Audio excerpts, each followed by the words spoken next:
Lei nº 13.105, de 16 de março de 2015, Código de Processo Civil, artigo 273. Se inviável a intimação por meio eletrônico e não houver na localidade publicação em órgão oficial, incumbirá ao escrivão ou chefe de secretaria intimar de todos os atos do processo os advogados das partes. Inciso 1º. Pessoalmente se tiverem domicílio na sede do juízo. Inciso 2º. Por carta registrada com aviso de recebimento, quando forem domiciliados fora do juízo. Artigo 274. Não dispondo a lei de outro modo, as intimações serão feitas às partes, aos seus representantes legais, aos advogados e aos demais sujeitos do processo pelo correio ou, se presentes em cartório, diretamente pelo escrivão ou chefe de secretaria. Parágrafo único. Presumem-se válidas as intimações dirigidas ao endereço constante dos autos, ainda que não recebidas pessoalmente pelo interessado, se a modificação temporária ou definitiva não tiver sido devidamente comunicada ao juízo, fluindo os prazos a partir da juntada aos autos do comprovante de entrega da correspondência no primitivo endereço. Artigo 275. A intimação será feita por oficial de justiça quando frustrada a realização por meio eletrônico ou pelo correio. Parágrafo 1º. A certidão de intimação deve conter: inciso 1º, a indicação do lugar e a descrição da pessoa intimada, mencionando, quando possível, o número de seu documento de identidade e o órgão que o expediu. Inciso 2º, a declaração de entrega da contrafé. Inciso 3º, a nota de ciente ou a certidão de que o interessado não a após no mandado. Parágrafo 2º. Caso necessário, a intimação poderá ser efetuada com hora certa ou por edital. Título 3º. Das nulidades. Artigo 276. Quando a lei prescrever determinada forma sob pena de nulidade, a decretação desta não pode ser requerida pela parte que lhe deu causa. Artigo 277. Quando a lei prescrever determinada forma, o juiz considerará válido o ato se, realizado de outro modo, lhe alcançar a finalidade. Artigo 278.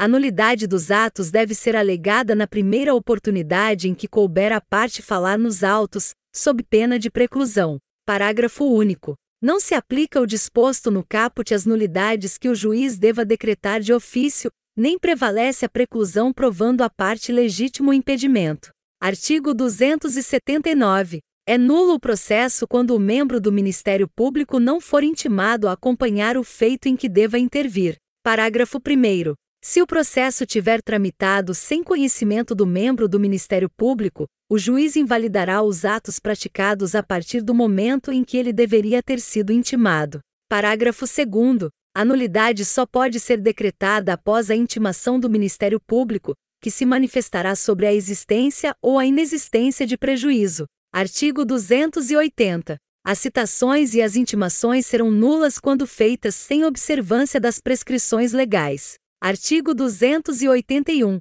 Anulado o ato, consideram-se de nenhum efeito todos os subsequentes que dele dependam. Todavia, a nulidade de uma parte do ato não prejudicará as outras que dela sejam independentes. Artigo 282. Ao pronunciar a nulidade, o juiz declarará que atos são atingidos e ordenará as providências necessárias a fim de que sejam repetidos ou retificados. Parágrafo 1º. O ato não será repetido nem sua falta será suprida quando não prejudicar a parte. Parágrafo 2º. Quando puder decidir o mérito a favor da parte a quem aproveite a decretação da nulidade, o juiz não a pronunciará nem mandará repetir o ato ou suprir-lhe a falta. Artigo 283. O erro de forma do processo acarreta unicamente a anulação dos atos que não possam ser aproveitados, devendo ser praticados os que forem necessários a fim de se observarem as prescrições legais. Parágrafo único.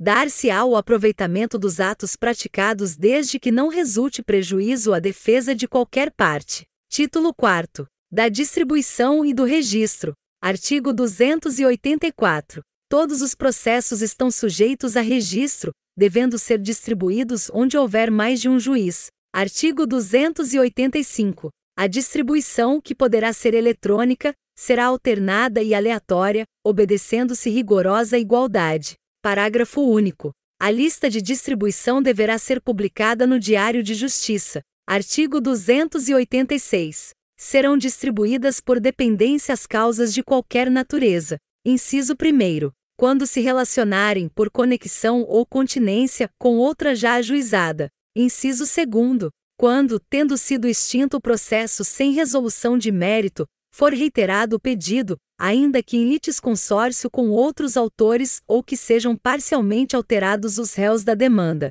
Inciso 3º. Quando houver ajuizamento de ações nos termos do artigo 55, parágrafo 3º, ao juízo prevento. Parágrafo único. Havendo intervenção de terceiro, reconvenção ou outra hipótese de ampliação objetiva do processo, o juiz, de ofício, mandará proceder à respectiva anotação pelo distribuidor. Artigo 287. A petição inicial deve vir acompanhada de procuração, que conterá os endereços do advogado, eletrônico e não eletrônico. Parágrafo único. Dispensa-se a juntada da procuração. Inciso 1º. No caso previsto no artigo 104.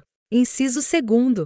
Se a parte estiver representada pela Defensoria Pública. Inciso 3º. Se a representação decorrer diretamente de norma prevista na Constituição Federal ou em lei. Artigo 288. O juiz, de ofício ou a requerimento do interessado, corrigirá o erro ou compensará a falta de distribuição. Artigo 289. A distribuição poderá ser fiscalizada pela parte, por seu procurador, pelo Ministério Público e pela Defensoria Pública. Artigo 290. Será cancelada a distribuição do feito se a parte, intimada na pessoa de seu advogado, não realizar o pagamento das custas e despesas de ingresso em 15 dias.